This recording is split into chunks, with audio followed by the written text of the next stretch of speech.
जय श्री महाकाल। जैसा कि हम जानते हैं पितृपक्ष शुरू होने वाला है। 17 तारीख से लेकर 2 अक्टूबर तक पितृपक्ष रहेगा। 18 तारीख को एकम का श्राद्ध रहेगा। तो आज मैं बताने जा रही हूँ कि श्राद्ध में कुछ ऐसी चीज़ें कर सकते हैं जिससे हमारे पितर हम पर प्रसन्न रहे, साल भर उनकी कृपा हम पे भरी रहे, जिससे हमारे घर में धन दौलत बनी रहे और खुशियाँ बनी रहे, घर के कलेश दूर रहे और सुख समृद्धि हमारे घर में बनी रहे। तो आइए, हमें पितृपक्ष में क्या करना चाहिए, क्या नहीं करना चाहिए, मैं कुछ छोटी छोटी बातें आपको बता रही हूँ, आप ध्यान से सुनेगा।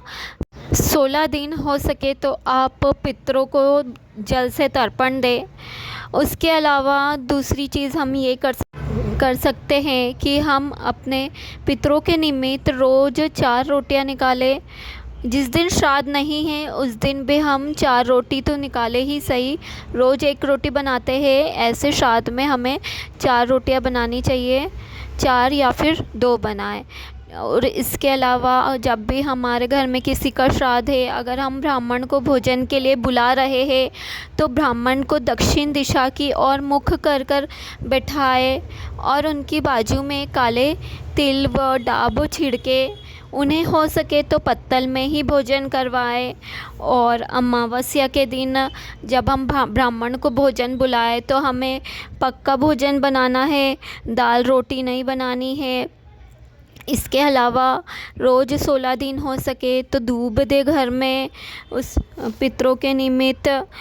इसके अलावा हमें दाढ़ी और कटिंग 16 दिन नहीं बनवानी है तथा अपने पितरों को 16 दिन याद करना है, उनके प्रति समर्पण का भाव रखना है। और काले तिल, जल में काला तिल मिलाकर पितरों को रोज़ तर्पण करें उनका नाम लेकर। इसके अलावा हम घर में अगर संभव हो तो रोज़ गीता के एक अध्याय का श्रवण पाठन करें। इससे हमारे पितरों को अत्यंत सुख की प्राप्ति होती है। अगर संभव हो तो रोज़ सुबह 10 से 12 के बीच में घी का लंबी बत्ती का दिया दक्षिण दिशा की ओर मुख करके अपने पितरों के निमित्त लगाए घर के परिंदे पर। इससे हमारे पितरों को सुख प्राप्त होता है, वे हमें आशीर्वाद देते हैं। अब मैं आपको पितृपक्ष में करने वाले 2 उपाय बताने जा रही हूँ जिससे हमारे घर का पितृ दोष दूर होता है और हमारे घर में सुख शांति बनी रहती है। यह उपाय मैंने वीडियो के रूप में बनाए हैं, आप उसे देखिए और कीजिए। सबसे पहले उपाय में हमें एक लोटा जल लेना है, उसे परिंदे पे रखना है और उसमें एक अक्षत का दाना डालना है। हमारे पितरों के निमित्त एक अक्षत का दाना डालेंगे और उसमें एक रुद्राक्ष डालेंगे, उसे एक प्लेट से ढक देंगे और फिर सुबह 10 से 12 के बीच में हमको यह उपाय करना है।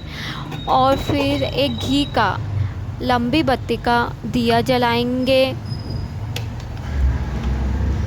अब हम घी का लंबी बत्ती का दिया जलाने के बाद अब उस प्लेट पर हाथ रख के अपने मन की बात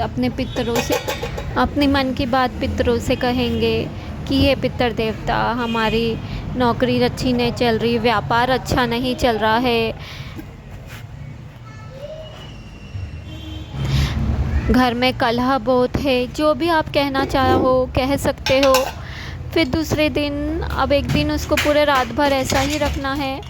फिर दूसरे दिन 10 से 12 के बीच में वापस घी का दिया जलाकर जो रुद्राक्ष है जो पानी में डला हुआ उसको निकाल लेना है। और ये लोटा जो जल का है इसे हमको भोलेनाथ को चढ़ा देना है शिव मंदिर में जाकर।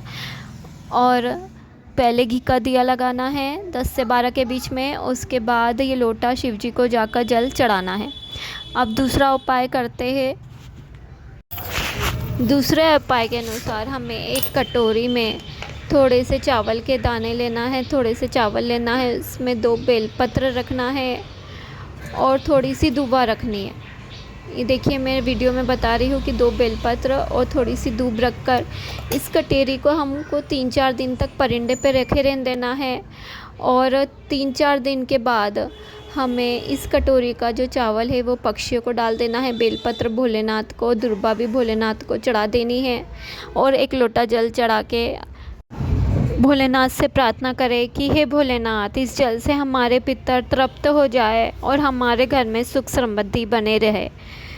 अगर आपको मेरे यह दोनों उपाय अच्छे लगे हो तो मेरे वीडियो को लाइक शेयर कीजिएगा, मेरे चैनल को सब्सक्राइब कीजिएगा और आगे आने वाले समय में और भी उपाय है मेरे पास, मैं आपको बताऊंगी।